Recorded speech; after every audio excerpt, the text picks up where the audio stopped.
What if everything you thought you knew about relationships was just a well-rehearsed lie? Eduardo was always in control. Billionaire, powerful, and used to dictating the rules, he has never gotten involved in anything that couldn't be calculated. But when he desperately needs a girlfriend to escape an arranged marriage, he does what any man in his position would do. He hires someone to pretend to be the love of his life. Simple, right? A contract, a few public appearances, and a generous payment. No feelings, no risks. But Clara wasn't what he imagined. She didn't follow scripts, she didn't fake perfect smiles, and above all, she made him long for something that was never in the deal. Real love. Now the question is, does he realize this before it's too late? Get ready for a story where the tables have turned, the contract has been torn up, and what started out as an agreement could end up being the one thing he could never have predicted. Real. The meeting room was stifling, despite the air conditioning running at maximum. Eduardo leaned back in the leather chair, massaging his temples as he listened to his mother's sharp words echoing through the room. "It's past time you found someone, Eduardo. Your public image is terrible. Investors are worried." He sighed, bored. "Mom, I run one of the biggest companies in the country. Since when does my marital status affect business? Since you became the cold, unfeeling bachelor in the social columns." She crossed her arms. "And now they want to push you into an arranged marriage." Eduardo straightened up in his chair. "What? Your grandfather is already considering an alliance between the families. He thinks a marriage would consolidate the company and keep the scandals away." He wiped his hand across his face, irritated. "That's absurd." "Then find someone. Now." That's when the idea came to him. A simple, uncomplicated solution, an agreement like any other business contract. "It's all right. I have a girlfriend." Mom arched an eyebrow. "Do you?" Eduardo forced a smile. "Yes, I just haven't announced it yet, but I can introduce you soon." "That's great. I hope to meet you at the family dinner on Saturday." The problem? He didn't have anyone. Clara looked at the electricity bill on the table and sighed. Another month in the red. The cafe where she worked covered the basics, but one unexpected setback, and the debts grew like an insatiable monster. If only money would fall from the sky, she muttered to herself. That's when the phone rang. An unknown number. "Hello? It's Clara, right?" The male voice was firm, professional. "Yes. Who is this?" "Eduardo. Eduardo Vasconcelos." The name made her heart leap. He was one of the richest men in the country. "How did you get my number?" "I have my contacts.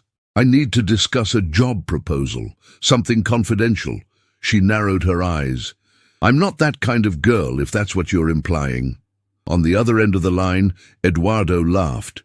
"You're direct. I like that. But it's not about what you think. I want you to pretend to be my girlfriend." Silence settled in. "A what?" "A short-term contract. We pretend to be a couple, attend a few events, and when the time is up, we go on with our lives. You'll be well paid, of course." Clara laughed in disbelief. "Are you serious?" "Absolutely." She remained silent. It was absurd.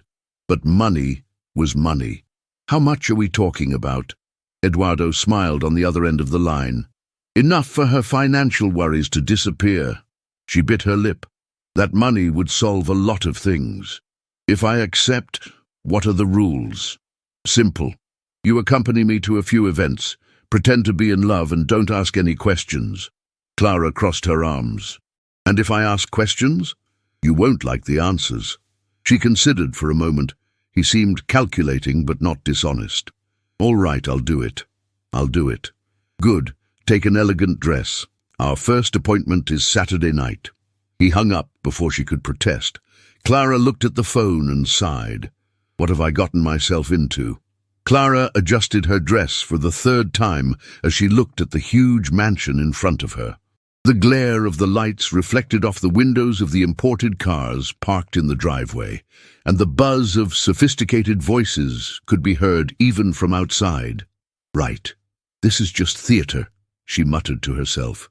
Before she could prepare herself, Eduardo appeared at her side. He was wearing an impeccable suit, and his perfume exuded sophistication and control.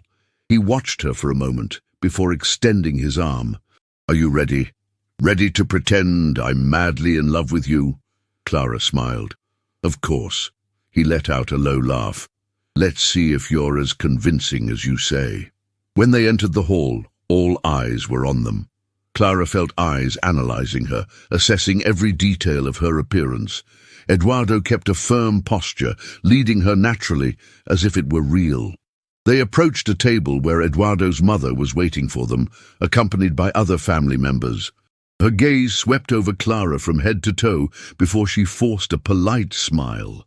"So this is Clara?" Eduardo nodded. "Yes, my girlfriend." Clara held out her hand, keeping her composure. "It's a pleasure to meet you. Eduardo has told me a lot about you." His mother arched her eyebrows slightly. "I hope only good things." "Of course. He told me what a strong and opinionated woman you are." Eduardo looked at her with discreet surprise. That answer wasn't expected, but it was perfect. The next few minutes were filled with conversations about business and appearances. Clara realized that Eduardo's family was cold, focused only on status and power, until one of his uncles, clearly suspicious, asked a direct question. "And how did you meet?" Eduardo opened his mouth to answer, but Clara was quicker. "Oh, that's a great story," she laughed, putting her hand on his arm. "Eduardo spilled coffee on me the first day we met. I was furious, but he insisted on paying for my laundry. Then somehow he convinced me to have dinner with him as an apology." Eduardo held up his glass of wine and smiled. "I'm very persuasive." The family seemed satisfied with the answer. Dinner went on without further questions, but Clara noticed that Eduardo's eyes were watching her differently. When they finally left the house, he let out a long sigh. "You improvise well." She smiled. "I thought someone like you would like to be in total control of the situation." "I do. But I admit it was impressive." Clara crossed her arms, staring at him. "So, did I pass the test?" He watched her for a moment before answering. "Let's say you survived the first challenge, but we still have a long way to go." She let out a low laugh and shook her head. "That's great. I can't wait to keep pretending to be in love with you." Eduardo looked away for a second before opening the car door for her. Let's see who can pretend better. But deep down, they both knew that this farce was getting too dangerous. The car glided smoothly through the silent streets of the city. Eduardo drove with an indecipherable expression, while Clara watched the landscape speed past the window. Dinner had been a success, but something about the way Eduardo had behaved ever since they left his family's house puzzled her. "You're quiet," she commented, breaking the silence. Eduardo kept his eyes on the road. "I'm just thinking." Clara raised an eyebrow. "And what does a billionaire think about after dinner with his family? The bank balance or the market price?" He let out a low laugh, but didn't look away from the street. "I'm wondering how you managed to fool them so well." She smiled, tossing her hair back. "Well, pretending is already part of my daily routine. Do you really think that coffee shop customers believe that I'm happy when I ask for something more?" Eduardo laughed for real this time. "Fair enough." For a moment, the silence between them wasn't uncomfortable. Then something unexpected happened. The car stopped at the traffic lights, and outside, Clara saw a humble-looking man playing the guitar on the sidewalk, trying to earn a few coins. It was a common scene in the city, but what caught her attention was the way Eduardo quickly looked away, as if he wanted to avoid it at all costs. "Do you know him?" Clara asked, watching his reaction. Eduardo gripped the steering wheel. "No, I don't." But the tension in his jaw said otherwise. "It seems so," she insisted. The signal opened and Eduardo accelerated without answering. Clara realized that although he had agreed not to ask personal questions, there was a lot more to him than just arrogance and money. 2 days later, Eduardo sent a message asking Clara to meet him at a charity event. When she arrived, she was surprised to see him surrounded by businessmen, holding a glass of champagne and distributing calculated smiles. "You came," he said when he saw her approach. "I came for the free dinner." Eduardo laughed. "And I thought it was for my company." "That's a bonus." While they were talking, one of the investors approached and shook Eduardo's hand. "So this is the famous Clara. Nice to meet you. Eduardo has been talking about you a lot." Clara smiled. "I hope only good things." The man laughed, patting Eduardo on the shoulder.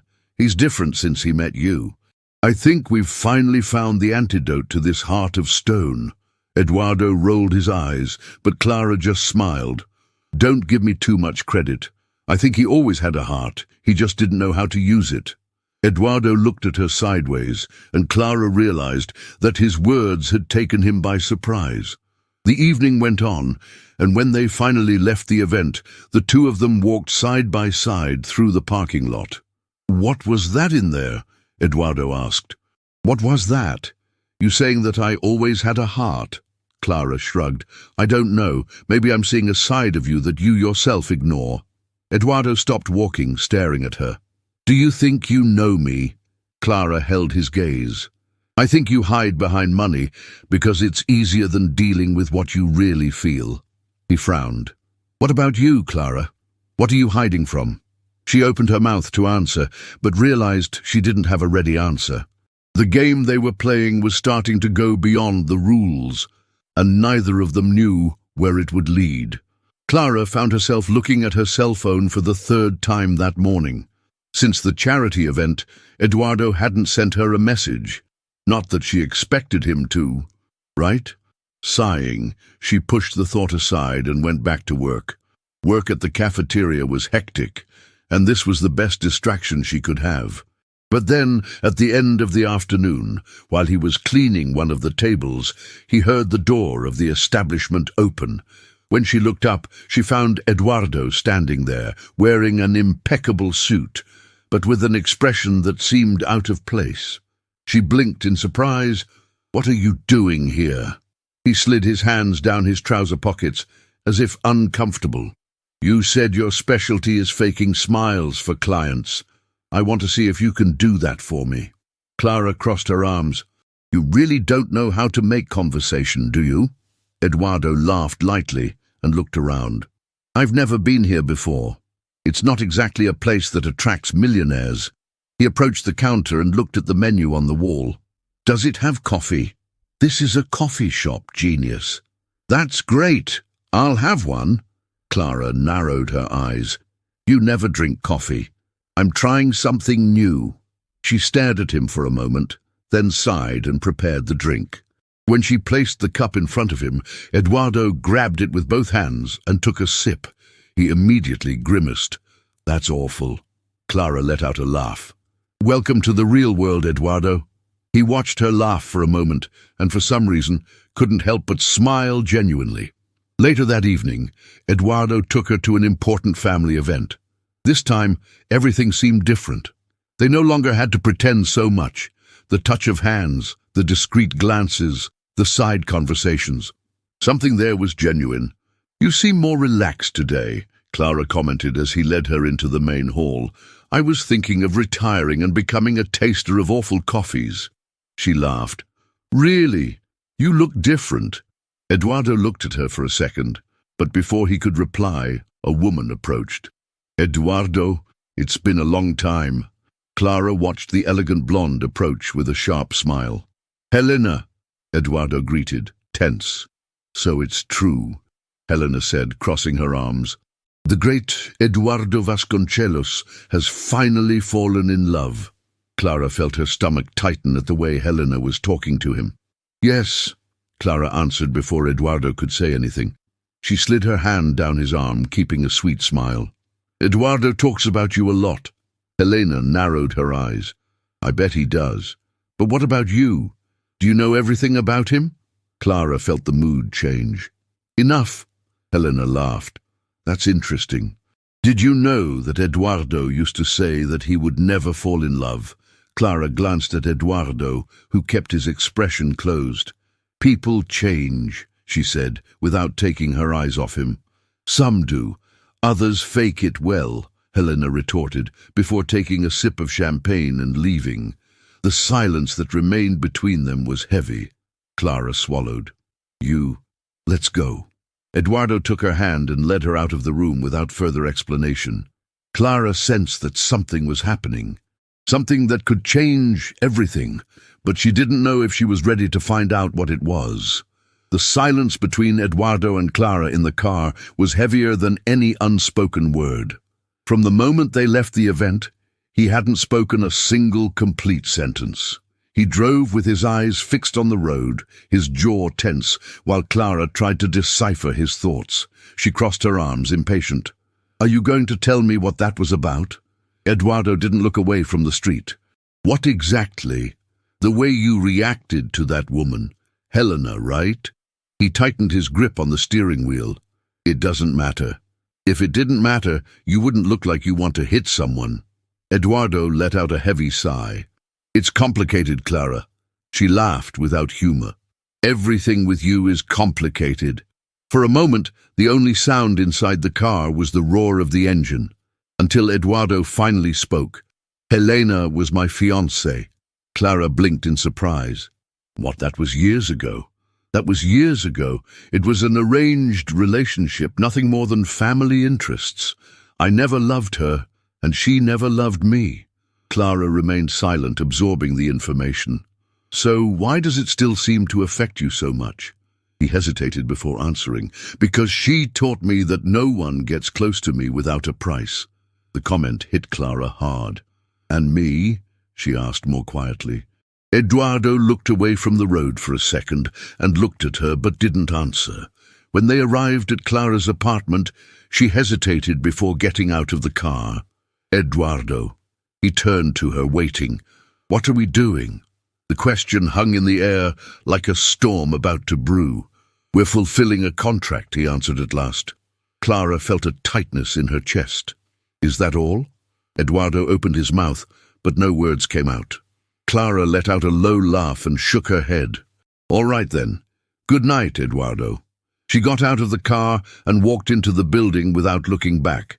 Eduardo stood there, with the feeling that he had just lost something without even knowing what it was.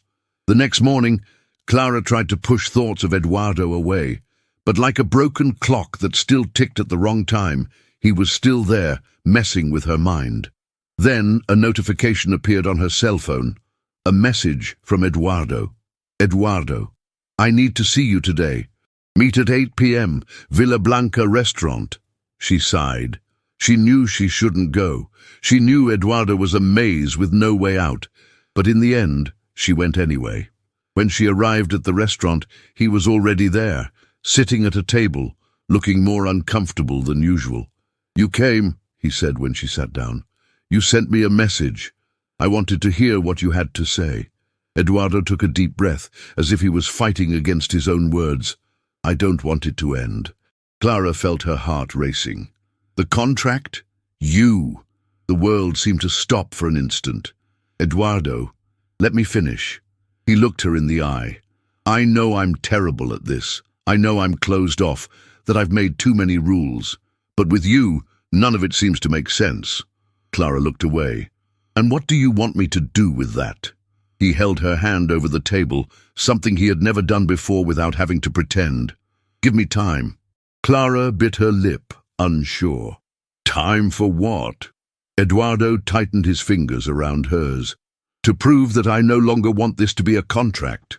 Eduardo's request still echoed in Clara's mind as she looked down at their intertwined hands on the restaurant table. It was the first time he had taken the initiative to break the rules of the contract. But did that change anything? She pulled her hand away slowly, and Eduardo didn't try to stop her. "You want time?" Clara repeated, assessing him. "But what if I don't want to wait?" Eduardo watched her in silence, as if trying to find the right answer. "If I told you that this wasn't just a game for me, would you believe me?" Clara looked away. "The problem isn't believing it, Eduardo. The problem is knowing if I'm just another contract in your life." He closed his eyes for a moment and sighed. "You're not. Then prove it to me." She got up before he could reply, reaching for her handbag. "Good night, Eduardo." This time, it was he who stayed behind. That early morning, Eduardo couldn't sleep. The silent apartment seemed bigger and emptier than ever. He had never had to prove anything to anyone. His money spoke for itself, his decisions were calculated, and his life was structured like an untouchable empire. But Clara, she had messed everything up. Without thinking, he took out his cell phone and opened a forgotten folder on his computer. In it were the details of the contract he had created when he made the proposal to Clara. He knew what he would see there, but he still opened the document. Duration of the agreement, 3 months. Expected end in 2 weeks' time. He closed the laptop abruptly and wiped his hand across his face. 2 weeks. And then the contract would end, and Clara would leave. The question was, would he let it happen? The following afternoon, Clara was in the cafeteria when an envelope was handed to her. It's from Eduardo Vasconcelos," said the attendant, handing over the sealed paper. With a chill in her stomach, Clara opened the envelope and found a single sheet of paper inside. Contract terminated. Her heart raced. Behind the document, a handwritten note. "If I want this to be real, it can't be a contract. Meet me today, 8 p.m. My place." Clara held the paper tightly, feeling a mixture of nervousness and anxiety. She knew that if she went, there would be no turning back. When she arrived at Eduardo's house that evening, he was already waiting for her at the door. "You came. You called me." He smiled and led her inside. The atmosphere was different, not as cold as usual. "What does this mean?" Clara asked, holding up the torn contract. Eduardo took a deep breath. "It means that I no longer want there to be a contract between us." "And what do you want instead?" He approached slowly. "You." Clara felt her heart pound. "Do you think that just because you've torn up a contract, I'm going to forget what it was?" Eduardo looked her in the eye, seriously. "I know that doesn't change what happened, but I can show you that what I feel is real." "How can I do that?" "By being someone who's worth it." Silence filled the room. "Give me a chance, Clara. No deals, no lies. Just you and me." She took a deep breath, unsure whether to accept the risk. But deep down, she knew the answer before she even spoke. Clara stood there, holding the torn contract between her fingers, as if it were the last proof that everything they had experienced so far was just a game. But this time, there was no longer a document dictating the rules. There was no longer an expiration date. There was only Eduardo standing in front of her, waiting for an answer. She took a deep breath. "You want a chance?" "Yes, you do.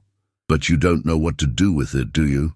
Eduardo gave her a brief, slightly nervous smile. "I think I'm finding out now." Clara crossed her arms, analyzing him. "Am I supposed to just believe that you've changed overnight?" He sighed, running a hand through his hair. "No, I don't expect you to. I just want you to let me prove it." The silence that followed was heavy. Clara knew that Eduardo was not a man who made empty promises, but she also knew that giving in to that feeling could be dangerous. "And yet, it's okay," she said at last. Eduardo blinked, surprised. "What?" Clara smiled. "You've got your chance, but don't let me down." He exhaled as if he'd been holding his breath for too long, and then approached slowly. "I'll never let this be a contract again." This time, when he took her hand, Clara didn't flinch. And for the first time, the game was finally over, and love began.